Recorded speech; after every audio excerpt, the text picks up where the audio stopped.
अस्सलाम वालेकुम, कैसे हैं आप लोग। फिल्मी दुनिया से मोहब्बत करने वालों के लिए आज मैं नासिर अदीब साहब की ज़िंदगी की वो पहली फिल्म आपसे शेयर करने जा रहा हूं जो सिर्फ एक डायलॉग की वजह से बन पाई। सुल्तान रई साहब ने पहली फिल्म बशीरा जो थी उसमें जो अपना हीरो का किरदार था वो शुरू किया।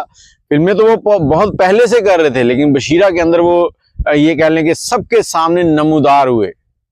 लेकिन 72 के अंदर ही एक और फिल्म बनना शुरू हुई, वैशी जट। अब वैशी जट जो है, इसकी जो स्टोरी है वो नासिर अदीब साहब ने लिखी है। और जब ये स्टोरी उन्होंने लिखी है, लिखने के बाद वो मुख्तलिफ जो प्रोड्यूसर डायरेक्टर थे उनके पास जाते रहे, अपनी स्टोरी सुनाते। जो भी सुनता, सुनने के बाद कहता कि आपकी ये फिल्म नहीं चल सकेगी, हम नहीं बनाएंगे इस पे, ये तो कोई स्टोरी नहीं है, तुम्हें लिखना ही नहीं आता।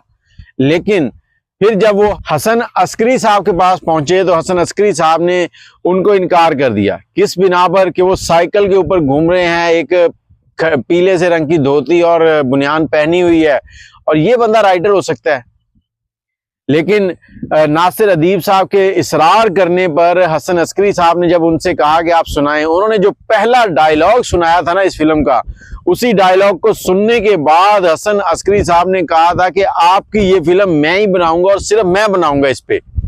और उसके बाद उन्होंने एक तारीखी अल्फाज कहे जो मैं आपको बताता हूँ। ये डायलॉग क्या था? इस डायलॉग के अंदर एक शख्स दूसरे शख्स से कह रहा है कि आज तुम मुझे अकेला देखकर मारने चले आए हो, मैंने तो तुम्हें कई बार अकेले देखा है और मैंने छोड़ दिया।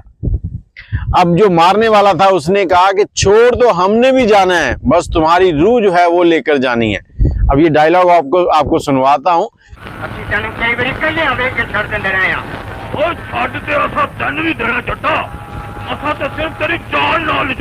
हसन अस्करी साहब इस डायलॉग के ऊपर फिदा हो गए और उन्होंने इस फिल्म को बनाने का इरादा किया, और इस फिल्म ने सुल्तान रई के लिए एक ट्रेंड सेट किया।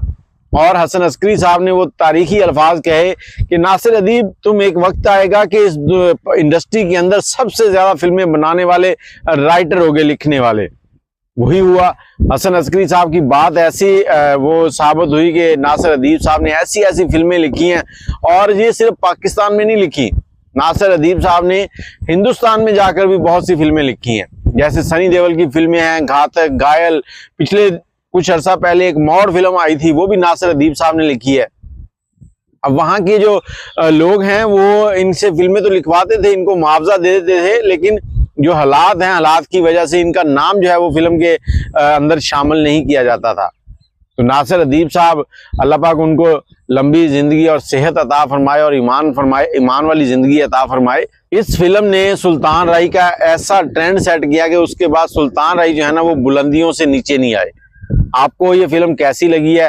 बाकी ये डायलॉग भी आपने सुना है, कैसा लगा